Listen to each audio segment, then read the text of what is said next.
El otro día estuve en IKEA, contento, entusiasmado, con un nuevo producto, que es el Biglek, o como sea que se pronuncie esto, porque ya sabemos que nos cuesta mucho a los del sur de Europa pronunciar los nombres de los productos de IKEA. Hay tantos chistes con respecto a eso.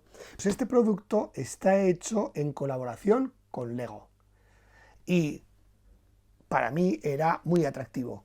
Pero fue un poco decepcionante porque me encontré que la caja ya era un reto en sí misma.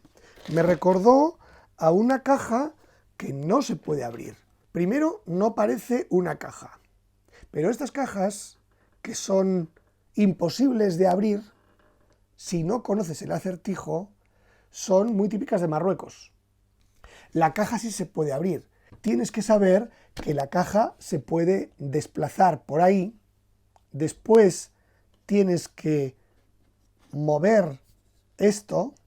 De aquí sale una pieza que te permite encontrar la llave. Ya tienes la llave, pero te falta la cerradura. La cerradura está oculta en uno de los laterales de la caja. Si lo desplazamos, aparece la cerradura. Ahí metemos la llave y al girar se puede abrir la tapa. Y hete aquí que dentro encontramos unas piezas de Lego.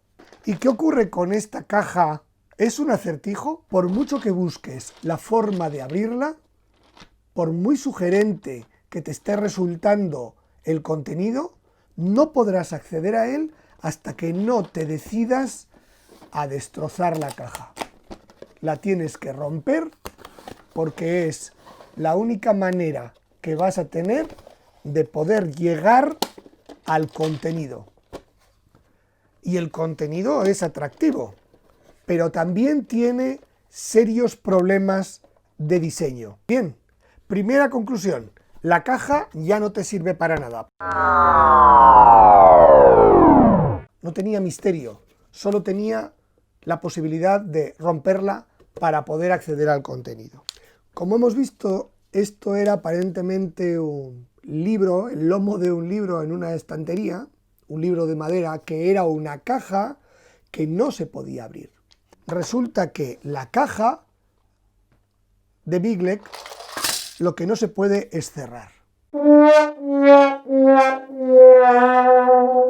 La caja sirve, cómo no, para poder jugar con Legos, porque la tapa es perfectamente compatible con las figuras de Lego. Esto, que sirve para jugar, en el exterior sirve para guardar cosas en el interior, pero la caja no tiene forma de ser cerrada. Encaja, pero no cierra. Esto es una traición al espíritu básico del Lego, porque no solo encajan, sino que se sujetan. Las cajas de Biglek también encajan, pero no se sujetan. La tapa de una caja debería poder encajar con la otra, con lo cual hemos perdido una estupenda ocasión para convertir unos repositorios donde guardar nuestros Legos, convertirlos también en algo que es un juego Lego. Estas piezas deberían poder encajar, pero no lo hacen, porque si yo intento levantarlas, esto es lo que me va a ocurrir. Y lo mismo te va a ocurrir con la caja de Biglek grande. Y dentro habrás encontrado esta estupenda caja para guardar Legos. Pero tiene el mismo problema que la anterior. Con lo cual no es una tapa. Es una superficie de juego. Pero esto no es un espacio donde guardar cosas, porque no lo puedo cerrar. La idea no es mala. Se trata de poder jugar tanto en el exterior, en la tapa, como en el interior, utilizando la caja como un espacio. Pero hay otra tradición al diseño Lego, porque igual que puedes jugar con la tapa como superficie para colocar tus piezas de Lego, deberías poder hacerlo con el interior de la caja, que en cambio no tiene esa superficie. La pregunta que yo me hago es, ¿por qué los diseñadores no me permiten jugar en el interior de la caja con las piezas de Lego de la misma manera que juego en la tapa de la caja? Así que la famosa caja Big-Leg o Big-Leg no es caja, se caen.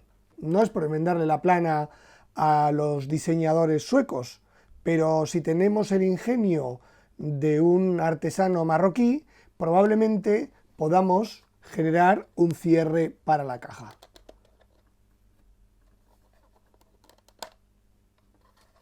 Recuperando el espíritu del Lego. No solo, sino que esta caja tenía al gato de Schrödinger. No sabemos si estaba vivo o estaba muerto, o a lo mejor estaba vivo y muerto a la vez, como el diseño de la caja Big-Leg de IKEA. Así que echadle ingenio a vuestra caja Big-Leg y entonces las cosas que metáis dentro de Lego no se os caerán.